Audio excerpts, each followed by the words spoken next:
दोस्तों नमस्कार। तो आज हमारे GST last topic revision series का नेक्स्ट टॉपिक हम डिस्कस करने वाले हैं और वो है assessment audit search seizure. Okay, तो बहुत सारे टॉपिक्स में कवर करने वाला हूं और बहुत अच्छी रिवीजन इसमें कवर करने वाला हूं बेटा। तो ये नेक्स्ट यहाँ पे 25 से 30 मिनट्स जो है आपके बेस्ट रहेंगे, बेस्ट रिवीजन हम करेंगे। चलिए, ओके, नोट्स जो है नीचे डिस्क्रिप्शन कॉलम में गूगल लिंक दिया है, वहाँ से डाउनलोड कर लीजिएगा और ये 2 A3 पेजेस में इसकी प्रिंट आउट लीजिएगा। तो बिना कोई देरी से हम स्टार्ट करते हैं यहाँ पे हमारी रिवीजन। ओके, तो यहाँ ये चार्ट, ओके, ये चार्ट आपके सामने है और ये चार्ट में हाफ पार्ट जो है आपको एक A3 पेजेस पे आएगा और remaining half part A3 pages पे आ जाएगा बेटा। लेकिन अगर ये सभी टॉपिक्स हम रिवाइज कर लेते हैं, assessment, audit, okay, inspection, search, seizure वगैरह, तो सभी इंपॉर्टेंट पॉइंट्स मैंने इसमें कवर कर लिए, तो आपको रेगुलर बुक पढ़ने की जरूरत नहीं है, इसमें सब कुछ हो जाएगा आपका। तो चलिए स्टार्ट करते हैं यहाँ पे। ओके, हमारा डिस्कशन एक्सक्लूसिव चार्ट बेटा, मैंने बहुत एफर्ट किए पिछले 2-3 दिन से और हर कंसेप्ट यहाँ पे मैंने अरेंज करने की कोशिश की है एक ही पेज पर। ओके, तो चलिए स्टार्ट करते हैं। देखो, डिपार्टमेंट की 2 पावर है। मतलब क्या है कि लॉ तो आपने पढ़ लिया, फिर लॉ पढ़ने के बाद डिपार्टमेंट जो है आपने लॉ की कंप्लायंसेस किए नहीं किए, कई डिस्क्रिपेंसीज तो नहीं है, कई ओके आपने इनकरेक्ट प्रोसीजर तो नहीं किया, कई फ्रॉड तो नहीं किया, तो वो पहले चेक करेंगे, एक्शन तो बाद में लेंगे, पहले चेक करेंगे। तो एक उनकी एडमिनिस्ट्रेटिव पावर है चेक करने के लिए और एक है इन्वेस्टिगेटिव पावर। इसके बाद में हम स्टार्ट करेंगे डिमांड और रिकवरी, जहां वो एक्शन लेने जा रहे हैं आपके अगेंस्ट में, पहले यहां से चेक कर लिया जाएगा। तो एडमिनिस्ट्रेटिव पावर और इन्वेस्टिगेटिव पावर में क्या बेसिक डिफरेंस है? एडमिनिस्ट्रेटिव पावर में मतलब क्या कि आपके रिकॉर्ड के बेस पे, डॉक्यूमेंट्स के बेस पे, कंप्लायंस के बेस पे ज़्यादा ओके एम्फोसाइज किया जाएगा और वहाँ से डेटा लेकर जो है यहाँ पे चेक किया जाएगा कि कहीं कोई टैक्स कम तो नहीं पे हुआ, कोई डिस्क्रिपेंसीज तो नहीं मिली, ये सब बातों का एडमिनिस्ट्रेटिव एडमिनिस्ट्रेटिव में मोस्टली 3 प्रोसीजर होती है। एक असेसमेंट मैकेनिज्म होता है, दूसरा ऑडिट मैकेनिज्म होता है और तीसरा एक्सेस, जनरल इंक्वायरी। एक्सेस मतलब जनरल इंक्वायरी जो सेक्शन 71 में कवर्ड है। और इन्वेस्टिगेटिव पावर, इन्वेस्टिगेटिव पावर में बेटा ओके क्लियर इंटेंशन होता है कि यार ये बंदे ने कुछ छुपाया है, ओके कुछ एविडेंस ऐसे मिले कि कुछ छुपाया हुआ है, ओके तो उसका इंस्पेक्शन करना, या फिर स्ट्रांग रीजन है कि भाई इसने छुपाया ही है तो सर सीजर करना। ओके, तो ये इन्वेस्टिगेटिव पावर। इन्वेस्टिगेटिव पावर बेटा मैंने नीचे दिया है, वो नीचे देखेंगे। पहले यहां पे एडमिनिस्ट्रेटिव पावर देख लेते हैं जो रिकॉर्ड बेस्ड चेकिंग की जाती है। तो असेसमेंट, असेसमेंट का डेफिनेशन सेक्शन 211 में दिया है। Okay, assessment includes okay tax liability, determination of tax liability, self assessment, reassessment, provisional assessment, summary assessment, best judgement assessment, ये असेसमेंट माना जाएगा। अब होता है क्या बेटा, पूरे जीएसटी में ओके 2 ऑप्शन हो सकते हैं। एक, दो बंदा रजिस्टर्ड होगा या बंदा अनरजिस्टर्ड होगा पर टैक्स लायबिलिटी में आता होगा। अब रजिस्टर्ड होगा तो 2 बातें उसमें हो सकती है, वो रिटर्न दे रहा है, वो रिटर्न नहीं दे रहा है। ओके, तो चलिए पहले तो हम सीधे बंदे की बात करते हैं। सीधे बंदे की बात मतलब वो रजिस्टर्ड है और वो रिटर्न दे रहा है। ओके, तो अपना सीधा सीधा बंदा जो है उसके अगेंस्ट में डिपार्टमेंट क्या कर सकता है? और जो यहां पे अनरजिस्टर्ड है पर टैक्स लायबल है या फिर रजिस्टर्ड होने के बाद रिटर्न नहीं दे रहा है, तो उसके अगेंस्ट में डिपार्टमेंट कैसी एक्शन लेगा ये भी हम देख लेंगे। तो are you ready for that? Yes. Okay, तो फाइलिंग ऑफ रिटर्न, भाई रजिस्टर्ड बंदा रिटर्न दे रहा है तो उसको सेक्शन 59 से हम स्टार्ट करेंगे। सेक्शन 59 में उसको सेल्फ असेसमेंट करना पड़ेगा। Okay, self tax liability determine करनी पड़ेगी, टैक्स पेबल डिटरमाइन करना पड़ेगा, यानी जो भी लॉ हमने पढ़ा था, supply, okay time of supply, RCM, composition scheme, place of supply, ये सब लॉ पढ़कर खुद सेल्फ असेसमेंट करना पड़ेगा और अपना टैक्स देना पड़ेगा और उसको रिटर्न सेक्शन 39 में जीएसटीआर 3 में सबमिट करना पड़ेगा। ये एक सेल्फ असेसमेंट, यानी गवर्नमेंट कहती है कि आप अपना पहले खुद सेल्फ असेसमेंट कर लो। चलो, उसके बाद में प्रोविजनल असेसमेंट, ये कंसेप्ट इनडायरेक्ट टैक्स में होता है बेटा। प्रोविजनल बेसिस पे असेसमेंट किया जाता है। ये जनरली कब किया जाता है, फटाफट पॉइंट से बता देता हूं। Provisional assessment if taxable person unable to determine value या रेट, ओके तो वो केस में वो प्रोविजनल असेसमेंट के लिए प्रॉपर ऑफिसर के पास अप्लाई करेगा, रिक्वेस्ट करेगा। प्रॉपर ऑफिसर उस केस को देखेगा और प्रॉपर ऑफिसर अगर उसको ठीक लगा तो प्रोविजनल असेसमेंट 90 दिन के अंदर एक्सेप्टेंस ऑर्डर या रिजेक्शन ऑर्डर दे देगा। 90 दिन बहुत बड़ा टाइम है from the date of receipt of request, तो ये 90 डेज बड़ा इंपॉर्टेंट है, यहाँ पे ये पॉइंट याद रखना। और वो यहाँ पे वैल्यू और रेट ऑफिसर डिसाइड करके उसको प्रोविजनल असेसमेंट ऑर्डर दे देगा। अगर आपको प्रोविजनल असेसमेंट लेना है तो गवर्नमेंट अपने आप को सिक्योर्ड भी करता है, जहां आपकी बॉन्ड या सिक्योरिटी ली जाएगी। ओके, और security 25% of amount decided by officer okay under bond उसके लिया जाएगा। फिर होता है बेटा फाइनल असेसमेंट। फाइनल असेसमेंट यहाँ पे 6 महीने के अंदर अंदर कंप्लीट किया जाएगा और बाय प्रॉपर ऑफिसर, पर जॉइंट कमिश्नर उसको फर्दर 6 महीना एक्सटेंशन दे सकता है और कमिश्नर उसको फर्दर 4 ईयर्स तक एक्सटेंशन दे सकता है। अब आपके सामने 2 बातें हो सकती है। फाइनल असेस टैक्स ये more than provisional assessment tax हो तो डिफरेंशियल टैक्स आपको देना पड़ेगा along with interest. Okay, 2 minute sorry बेटा, कुछ टेक्निकल प्रॉब्लम आ गए थे। Along with interest 18% per annum, और यहाँ पे इंटरेस्ट कब से, from the first day of the due date, यानी जो मंथ का प्रोविजनल असेसमेंट होगा उसकी जो ड्यू डेट होगी, यानी 20 तारीख ड्यू डेट होगी, तो 21 तारीख से till the date of payment आपको ये इंटरेस्ट देना पड़ेगा। अगर आपका provisional assess tax less than, sorry, final assess tax less than provisional assess tax होगा तो आपको रिफंड मिलेगा, but refund subject to doctrine of unjust enrichment. आपको इंटरेस्ट भी मिलेगा, पर गवर्नमेंट इंटरेस्ट कब देगी, गवर्नमेंट बड़ी चालाक है, गवर्नमेंट यहाँ पे इंटरेस्ट देगी ओके जब फाइनल असेसमेंट हुआ, उसके बाद आप अप्लाई करोगे रिफंड के लिए, और जिस दिन अप्लाई किया उसके 60 दिन में अगर प्रोसेस नहीं होगा तो फिर 61th डे से आपको इंटरेस्ट दिया जाएगा। और नेक्स्ट, रिलीज ऑफ सिक्योरिटी, अगर आपने पेमेंट कर दिया तो आपने जो बॉन्ड के साथ 25% का सिक्योरिटी दिया वो 7 दिन के अंदर रिलीज कर दिया जाएगा। उसके बाद में बेटा यहाँ पे ओके यहाँ पे scrutiny of return, scrutiny of return मतलब आपने सेक्शन 59 में रिटर्न दे दिया या प्रोविजनल असेसमेंट कर लिया, अब ऑफिसर अपनी अपनी एडमिनिस्ट्रेटिव पावर यूज करेगा और वो जस्ट आपने जो रिटर्न दिया उसका करेक्टनेस वेरीफाई करेगा। तो स्क्रूटिनी ऑफ रिटर्न सेक्शन 61 में okay, proper officer shall verify the correctness of the return on the basis of available information. ये अवेलेबल इंफॉर्मेशन मतलब क्या, वो ढूंढेगा नहीं कहीं पे, जो आपने इंफॉर्मेशन अलग अलग प्रोविजन में, जैसे आपने ईवे बिल दिया, जीएसटीआर 1 दिया, जीएसटीआर 2 ओके, जीएसटीआर 2 दिया, या कोई भी डॉक्यूमेंट्स आपने जो बाय लॉ सबमिट किया है उसके वो क्रॉस चेक करेगा। तो जो इंफॉर्मेशन उसके पास अवेलेबल है उसके बेसिस पे ही वो स्क्रूटिनी कर सकता है, वो कहीं पे रेड करके स्क्रूटिनी नहीं कर सकता या कहीं बाहर से इंफॉर्मेशन नहीं ला सकता। ओके, तो वो अपना रिटर्न जो है अवेलेबल इंफॉर्मेशन के बेस पे स्क्रूटिनाइज कर सकता है। ओके, जो भी डिस्क्रिपेंसीज मिली, अगर डिस्क्रिपेंसीज मिली तो प्रॉपर ऑफिसर आपको नोटिस देगा और आपको 30 दिन के अंदर उसका यहाँ पे रिप्लाई करना पड़ेगा। आपने जो रिप्लाई किया वो सेटिस्फैक्ट्री है तो ऑफिसर आपके अगेंस्ट में कोई एक्शन नहीं लेगा। आपने जो ओके उसने जो डिस्क्रिपेंसीज निकाली वो डिस्क्रिपेंसीज आपको एक्सेप्टेड है तो आप टैक्स और इंटरेस्ट डिफरेंशियल पे कर दो और प्रॉपर ऑफिसर को इन्फॉर्म कर दो ओके स्क्रूटिनी होने के बाद। लेकिन अगर उसने जो डिस्क्रिपेंसीज निकाली वो आपको एक्सेप्टेबल नहीं है, आई रिपीट वो आपको एक्सेप्टेबल नहीं है, या फिर ओके यहाँ पे आपने करेक्ट नहीं किया एक्सेप्ट करने के बाद, तो प्रॉपर ऑफिसर अब आपके अगेंस्ट में एक्शन लेगा और प्रॉपर ऑफिसर स्क्रूटिनी होने के बाद हो सकता है कि वो आपके ऑडिट के लिए भेज दे ओके, क्योंकि उसको और डिटेल में चेक करना है तो 65 में 66 में ऑडिट के लिए भेज दे, या 67 में खुद आके इंस्पेक्शन कर ले, फिर इन्वेस्टिगेटिव पावर यूज कर ले। अभी तक तो हमने एडमिनिस्ट्रेटिव पावर यूज की थी, उसके बाद में इन्वेस्टिगेटिव पावर यूज कर ले ओके, या फिर वो डायरेक्ट 73 74 के तहत आपके टैक्स डिटर्मिनेशन कर ले ओके, फिर बोनाफाइड और मालाफाइड इंटेंशन जो भी है शो कॉज नोटिस आपको दे दे ओके। तो ये था बेटा रिगार्डिंग टू यहाँ पे स्क्रूटिनी असेसमेंट। ये तो हुआ ओके एक सीधे साधे बंदे का जिसका यहाँ पे जो रजिस्टर्ड है रिटर्न दे रहा है, सब कुछ दे रहा है, लेकिन बेटा ये जो रजिस्टर्ड है और वो रिटर्न नहीं दे रहा है तो सेक्शन 62 क्या कहता है, अगर रजिस्टर बंदे ने रिटर्न नहीं दिया तो उसको ऑटो जनरेटेड नोटिस जाती है ओके, पीरियोडिकल रिटर्न नहीं दिया या फाइनल रिटर्न नहीं दिया तो सेक्शन 46 में अगर आपको याद होगा तो ऑटो जनरेटेड नोटिस जाती है और वो auto generated notice taxable person okay fails to furnish the return within 15 days, अगर वो नोटिस के बाद भी 15 दिन में नहीं दे पाया तो फिर उसका यहाँ पे बेस जजमेंट असेसमेंट कर लिया जाता है। ये बेस जजमेंट असेसमेंट की केस यहाँ पे ऑफिसर जो भी फाइनेंशियल ईयर होगा वहां उसकी जो एनुअल रिटर्न की डेट होगी, ड्यू डेट यानी 31 दिसंबर, वहां से 5 साल में कभी भी ये बेस जजमेंट असेसमेंट कर सकता है। और लेकिन एक अच्छी बात क्या है, ये अच्छी बात यहाँ पे withdrawal of best judgement assessment order, ये withdrawal of best judgement assessment order क्या है बेटा ओके, यहाँ पे withdrawal of best judgement assessment order में ओके अगर ऑफिसर ने बेस जजमेंट असेसमेंट कर लिया और आपने जो है ओके सब रिटर्न भर दिए विद इन 30 डेज, तो ऑफिसर ने जो बेस जजमेंट अपने हिसाब से ऐसी थिंक विद जो भी असेसमेंट किया होगा ओके वो खतरनाक भी किया होगा तो भी वो विड्रॉ कर लेगा ओके, प्रोवाइडेड दैट आप रजिस्टर्ड पर्सन होना चाहिए और आपने रिटर्न नहीं दिया है तो ये ऑप्शन आपको मिल सकता है ओके, कि बेस जजमेंट असेसमेंट विड्रॉ कर ली जाएगी पर आपसे इंटरेस्ट और लेट फी मांगी जाएगी अलॉन्ग विद टैक्स। चलिए ये तो हुआ सेक्शन 62। उसके बाद में सेक्शन 63 के एक्शन ऐसे बंदे के अगेंस्ट में जो अनरजिस्टर्ड है but liable to pay tax, मतलब okay he fails to obtain the registration या उसका रजिस्ट्रेशन कैंसिल कर दिया गया कोई भी रीजन की वजह से, तो प्रॉपर ऑफिसर ओके वो बंदे ने अगर कोई सप्लाई किया होगा या कोई ट्रांजेक्शन किया होगा तो उसके अगेंस्ट में best judgement assessment liability okay बना सकता है, बेस जजमेंट असेसमेंट कर सकता है ओके। लेकिन यहाँ पे इशू नोटिस जाएगी बेटा,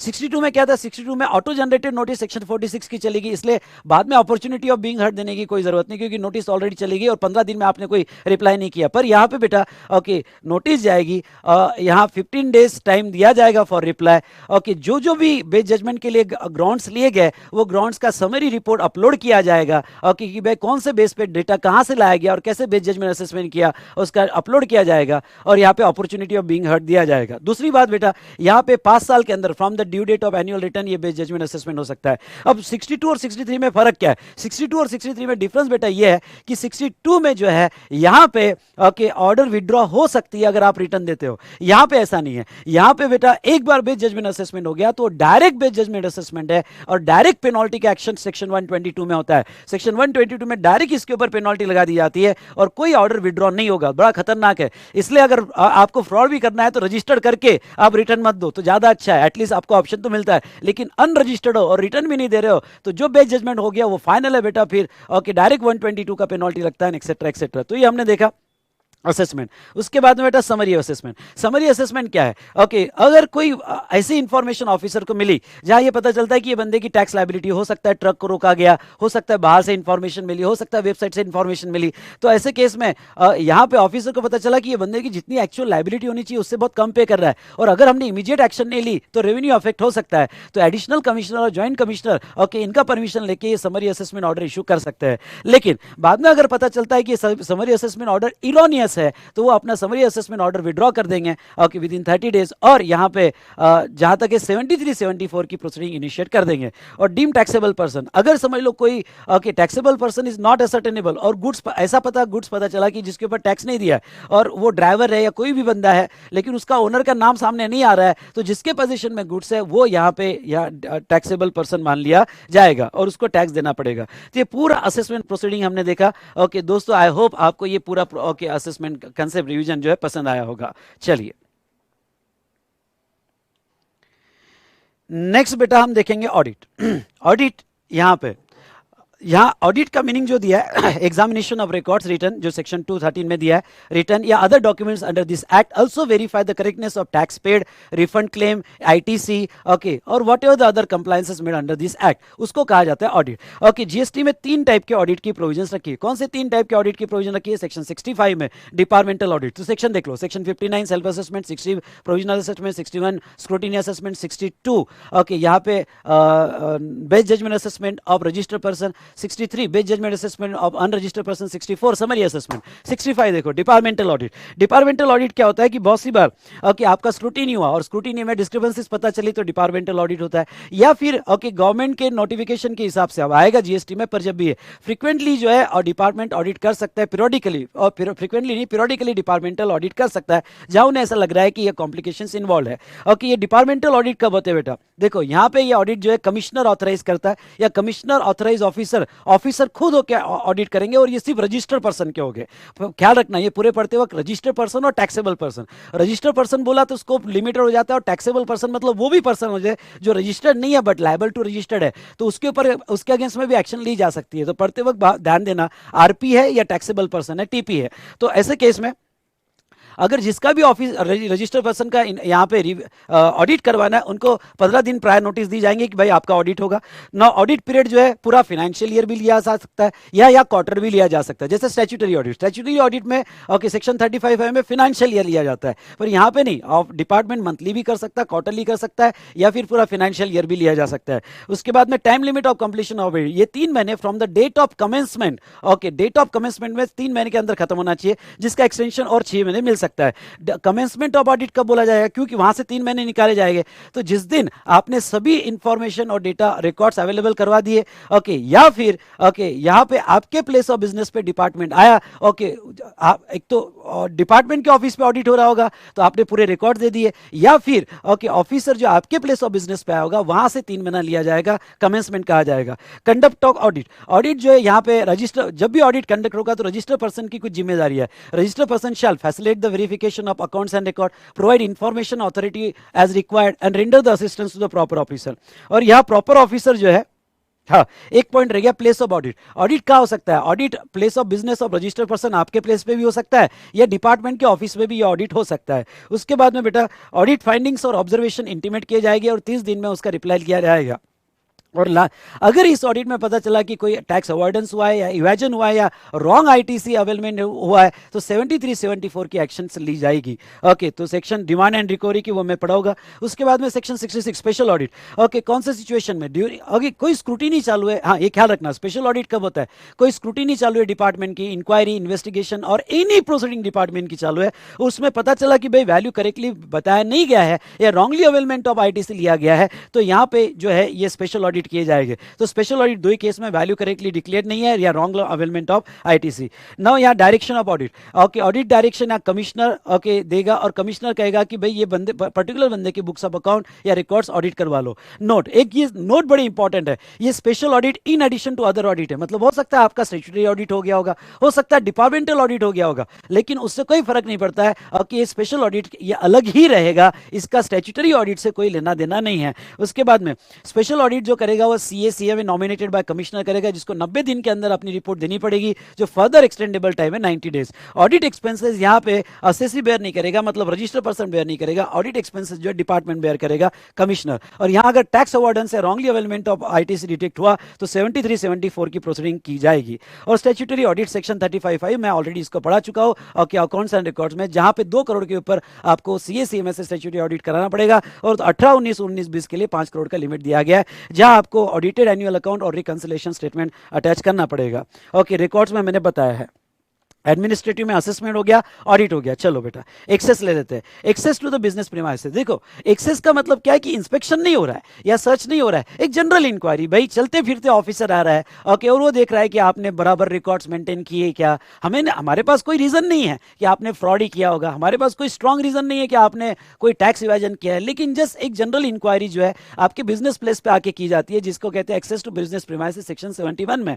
ओके, ख्याल रहे यहाँ पे ओके ड्यूली एम्पावर्ड ऑफिसर पर ये भी एक्सेस करना है तो आप एम्पावर ऑफिसर होने चाहिए। ओके, यानी हो सकता है कि एडिशनल कमिश्नर, जॉइंट कमिश्नर, इनसे अथॉरिटी लेके आपने रजिस्टर पर्सन के प्लेस ऑफ बिजनेस में जाके जनरल इंक्वायरी कर सकते हो। तो आप एक्सेस करके क्या करोगे, ऑफिसर क्या तो आपके बुक्स ऑफ अकाउंट चेक करेगा, सही चल रहे हैं क्या डॉक्यूमेंट्स, कंप्यूटर या अदर कंप्यूटर प्रोग्राम सॉफ्टवेयर सही चल रहे हैं क्या, या अदर थिंग्स जो एज पर लॉ सही चलनी चाहिए तो वो जनरल चेक करेगा। ओके, और पर्सन इंचार्ज जो भी बंदा होगा, अकाउंटेंट, मैनेजर, जो भी डायरेक्टर, जो भी पर्सन इंचार्ज होगा, वो सभी तरह से यहाँ पे सभी डॉक्यूमेंट्स रिकॉर्ड इस ऑडिट पार्टी को या इस ऑफिसर को सबमिट करे। ओके, और रिकॉर्ड में क्या क्या, तो कौन क्या क्या देखा जाएगा जनरल चेक में, तो जनरल चेक में आपका trial balance, audited financial statement, cost audit report, income tax audit report, ये जस्ट जनरली ये रिकॉर्ड्स वो चेक करेंगे। तो ये हुआ बेटा एडमिनिस्ट्रेटिव पावर। अब इन्वेस्टिगेटिव पावर, इन्वेस्टिगेटिव पावर मतलब हमारे पास रीजन है कि कुछ तो छुपा है बेटा और इन्वेस्टिगेशन करना जरूरी है, तो वो केस में इन्वेस्टिगेटिव पावर। तो इन्वेस्टिगेटिव पावर बेटा यहां पे दिया गया है। Okay, chapter inspection, search, seizure and arrest, जितना मैं यहाँ पे दे रहा हूँ इनफ, आपको रेगुलर पढ़ने की जरूरत नहीं, इतना भी पढ़ लिया तो दैट्स इनफ। ओके, तो यहाँ पे सेक्शन 67 तो हमने देख लिया बेटा, सेक्शन 65, 66 ओके, और नीचे 67 देख रहे हैं। ओके, देखो सेक्शन भी लर्न हो जाएंगे अगर आप ये चार्ट करोगे तो। ओके, यहाँ पे देखो सेक्शन 67 में 1 में इंस्पेक्शन, इंस्पेक्शन का जनरल मीनिंग क्या होता है भाई, examining something by proper officer who has reason to believe. Okay, मतलब जिसके पास reason to believe recorded in writing, मतलब कैसा कि भाई ऐसे कुछ बाहर के एविडेंस ऐसे सामने आ रहे हैं जिसकी वजह से हमें ऐसा लग रहा है कि यार तो टैक्स की चोरी हुई है या टैक्स छुपाया गया है। ओके, तो रीजन हमारे पास तूने छुपाया ये स्ट्रॉन्ग रीजन नहीं है, लेकिन अदर ऐसे सर्कमस्टेंसेस सामने आ रहे हैं कि जिसकी वजह से लग रहा है कि तूने कुछ गड़बड़ की है, तो वहां इंस्पेक्शन 67(1) में कैरी आउट हो सकता है। तो कौन कौन से सर्कमस्टेंसेस में, ये बहुत इंपॉर्टेंट है, एग्जाम में आ सकता है सर्कमस्टेंसेस। तो ज्वाइंट कमिश्नर ये इंस्पेक्शन करेगा ओके, या उसका ऑथराइज पर्सन इंस्पेक्शन करेगा, जहां रीजन टू बिलीव होना जरूरी है कि कौन से एविडेंस ऐसे सामने आए। ओके, रीजन टू बिलीव होना जरूरी है तो कौन सा, देखो अगर टैक्सेबल पर्सन का, यहाँ पे रजिस्टर्ड पर्सन नहीं का है, टैक्सेबल पर्सन का है, मतलब ये स्कोप जो है उसका भी इंस्पेक्शन हो सकता है। ओके, ध्यान सुनिए, उसका भी इंस्पेक्शन हो सकता है, जो रजिस्टर्ड है उसका भी इंस्पेक्शन हो सकता है, जो रजिस्टर्ड नहीं है पर लायबल टू रजिस्टर्ड है। तो कब ये इंस्पेक्शन किया जा सकता है, एग्जाम में 4 केसेस पूछी जा सकती है। उसने कोई सप्लाई का ट्रांजैक्शन सप्रेस किया, बताया नहीं, गुड्स और सर्विसेज छुपाया गया ट्रांजैक्शन, या अगर स्टॉक होगा तो वो स्टॉक जो है स्टॉक सप्रेस किया गया, या आईटीसी एक्सेस क्लेम किया, या कोई भी इस एक्ट की प्रोविजन कॉन्ट्रावेन की गई, तो वो टैक्सेबल पर्सन के अगेंस्ट में यहाँ पे जो है इंस्पेक्शन किया जाएगा। फिर एक सवाल आता है, सर ट्रांसपोर्टर के प्रीमाइस का या वेयरहाउस के कीपर के प्रीमाइस का भी इंस्पेक्शन हो सकता है कि यस, ये पावर दी गई है। इनके अगेंस्ट में इंस्पेक्शन कब हो सकता है कि भाई उन्होंने कुछ गुड्स इस तरह से रखे जिसके ऊपर टैक्स नहीं दिया गया, या गुड्स या अकाउंट्स इस तरह से रखे गए कि टैक्स छुपाने की कोशिश की गई, यानी गुड्स और accounts in manner likely to cause evasion of tax, छुपाने की कोशिश की, तो वो सिचुएशन में बेटा यहां पे ओके इंस्पेक्शन किया जाएगा। नाउ सेक्शन 67(1) में इंस्पेक्शन जो है आपके प्लेस ऑफ बिजनेस का किया जाएगा, जो भी आपका प्लेस ऑफ बिजनेस है आपके प्रीमाइस पे आगे, मतलब टैक्सेबल पर्सन के प्रीमाइस पे आके, ट्रांसपोर्टर के या वेयरहाउस कीपर के गोडाउन में आके ये इंस्पेक्शन किया जाएगा। उसके बाद में सेक्शन 68 जो है एक इंस्पेक्शन है गुड्स इन मूवमेंट, यानी ऊपर क्या था, ऊपर इंस्पेक्शन है बिजनेस प्लेस की। ओके, ये इंस्पेक्शन है गुड्स इन मूवमेंट। ओके, तो ये सेक्शन 68 अगर आपको याद होगा तो ईवे बिल में हमने डिस्कस किया था, जिसकी रिवीजन मैंने ऑलरेडी डाली है। तो ईवे बिल में हमने क्या देखा था बेटा, ओके कि भाई सेक्शन 68 से सोर्स मिलता है, देखो ये क्या कहता है, inspection can also be done of conveyance, कोई भी कन्वेंस का इंस्पेक्शन कर सकता है, of consignment carrying more than specified limit, मतलब 50,000, ईवे बिल में 50,000 लिमिट दी है। ओके, तो आपके इंस्पेक्शन में क्या होगा, तो आपके प्रिस्क्राइब डॉक्यूमेंट यानी ईवे बिल चेक करेंगे। ओके, या डिवाइस यानी वो यहाँ पे रेडियो फ्रिक्वेंसी डिवाइस होगा तो उससे डेटा एक्सेस करेंगे, चेक करेंगे, वेरीफाई करेंगे। और ये इंस्पेक्शन के लिए जॉइंट कमिश्नर की परमिशन नहीं चाहिए, एमसीक्यू क्वेश्चन में आ सकता है। ये जो है इंस्पेक्शन के लिए जॉइंट कमिश्नर की परमिशन नहीं चाहिए।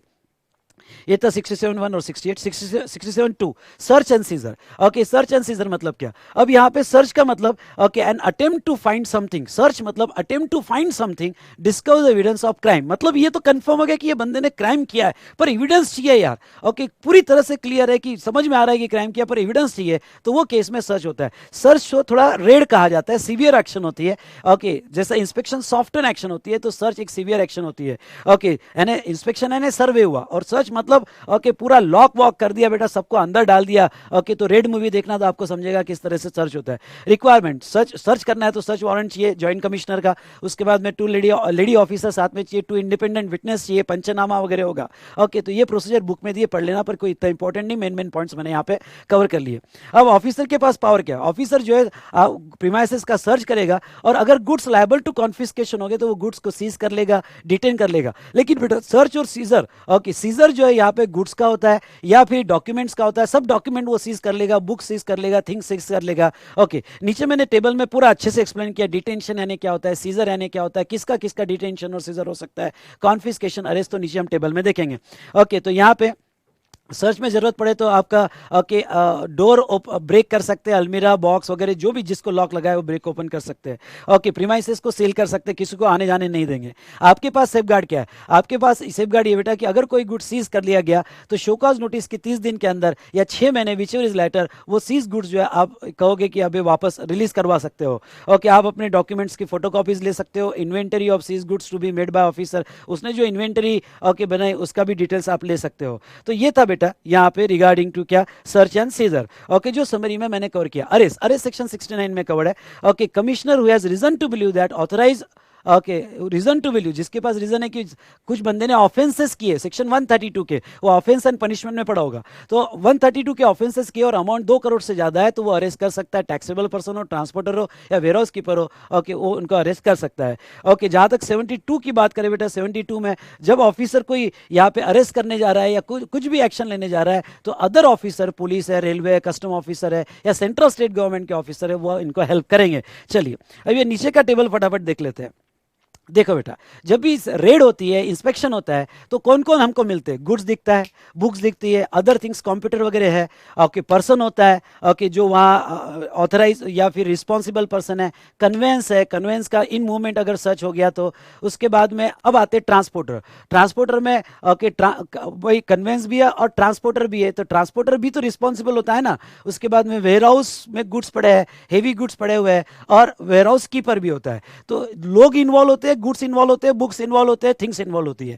तो डिटेंशन किसका होता है बेटा, पहली बात तो डिटेंशन मतलब क्या कि आपको गुड्स का एक्सेस नहीं देते, टेम्पररी सीज नहीं करते, उसको सील विल नहीं लगता है। ओके, टेम्पररी जो है ओके गुड्स को बाजू में और एक्सेस नहीं करते करने देते जब तक आप परमिशन नहीं लेते हो। ओके, तो ऐसे केस में डिटेंशन सॉफ्टवेयर एक्शन है देन सीजर। ओके, तो डिटेंशन गुड्स का होगा टेम्पररी इंक्वायरी के लिए, बुक्स का भी हो सकता है, अदर थिंग्स का भी डिटेंशन हो सकता है, पर पर्सन को डिटेन नहीं करते बेटा। ओके, पर्सन को यहाँ पे जो है अरेस्ट करते हैं, डिटेन नहीं करते। उसके बाद में कन्वेंस को डिटेन किया जा सकता है, ओके ट्रक वगैरह को, अगेन ट्रांसपोर्टर पर्सन है उसका नहीं होगा। हाँ, वेयर हाउस गुड्स में जो हेवी गुड्स या वेयर हाउस गुड्स रखे उनका भी डिटेंशन हो सकता है, लेकिन वेयर हाउस कीपर का डिटेंशन नहीं हो सकता। ओके, ये हमने डिटेंशन के कुछ पॉइंट्स भी मैंने दिए, आप पढ़ सकते हो। ओके, डिटेंशन में खास बात क्या है कि ओनरशिप ट्रांसफर नहीं होती है गुड्स की और बुक्स की। ओके, यहाँ पे डिटेंशन में ओनरशिप ओनर के पास ही होती है। सीजर, सीजर बेटा जैसा यहाँ पे okay act of taking something by force, forcefully आपसे लेते हैं, सील कर देते हैं वगैरह। ओके, हो सकता है वो लेके भी आ भी रहे, लेकिन सीजर में ओनरशिप स्टिल ओनर के पास होती है। कॉन्फिस्केशन में ओनरशिप ट्रांसफर हो जाती है टू द सेंट्रल गवर्नमेंट, लेकिन ओनरशिप स्टिल ओनर के पास होती है। ओके, और इंक्वायरी और इंस्पेक्शन में सीजर किया जाता है। मैनर ऑफ रिलीज, ओके, अगर ये बहुत इंपॉर्टेंट कंसेप्ट है, मैनर ऑफ रिलीज। ओके, अगर आपका गुड सीज कर लिया गया तो कैसे आप रिलीज करवा सकते हो? एक प्रोविजनल बेसिस पे, मतलब क्या कि आपको कोई भी हालत में वो गुड्स चाहिए तो आप गए और कि आपने बॉन्ड दे दिया कि सर मैं ये बॉन्ड ले लो, मेरे से सिक्योरिटी ले लो, पर मेरा गुड्स वापस कर दो। ओके, आपको जो एक्शन लेना है फ्यूचर में ले लेना, या फिर टैक्स इंटरेस्ट और पेनल्टी देके आप अपना गुड्स रिलीज करवा सकते हो। उसके बाद में next actual return of goods. Okay, ऐसे केस एक्चुअल रिटर्न का आपको issue of notice with in 6 महीने के अंदर अगर कोई नोटिस नहीं दी गई, आई रिपीट 6 महीने के अंदर अगर कोई नोटिस नहीं दिया गया तो ऐसे, और एक्सटेंडेड पीरियड 6 महीना, तो वो गुड्स ऑटोमेटिकली रिलीज हो जाते हैं, आपको वापस मिल जाता है।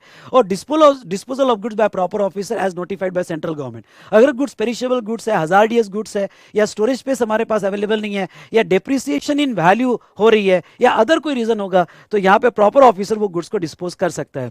कॉन्फिस्केशन की 4 केसेस है बेटा, ओके, जो मैं ऑफेंस एंड पनिशमेंट में आगे पढ़ा होगा, लेकिन 2 मिनट में बता देता हूं। ओके, गुड सप्लाइज और received in contravention of this act, okay, जहां टैक्स इवेजन हो रहा है, अनअकाउंटेड गुड्स का कॉन्फिस्केशन हो सकता है। Supplied goods are liable to tax, okay, liable to tax, पर आपने रजिस्ट्रेशन नहीं लिया, और contravention of any provision of this act, तो वो केस में कॉन्फिस्केशन होता है।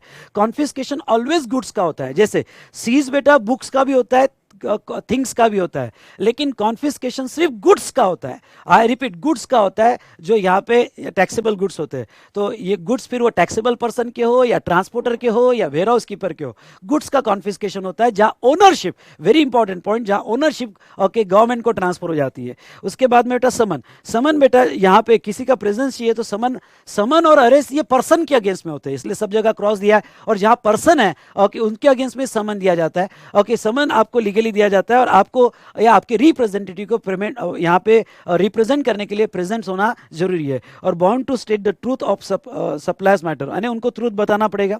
और अरेस्ट हम ऑलरेडी देख चुके हैं, अरेस्ट पर्सन का होता है, और ऐसे ऑफेंसेस ओके, ऐसे ऑफेंसेस जो सेक्शन 132 में स्पेसिफाइड है, और उसकी अमाउंट अगर 2 करोड़ से ज्यादा है तो वो केस में अरेस्ट किया जाएगा। ओके, और इसकी अथॉरिटी स्पेशली कमिश्नर से लेनी पड़ेगी।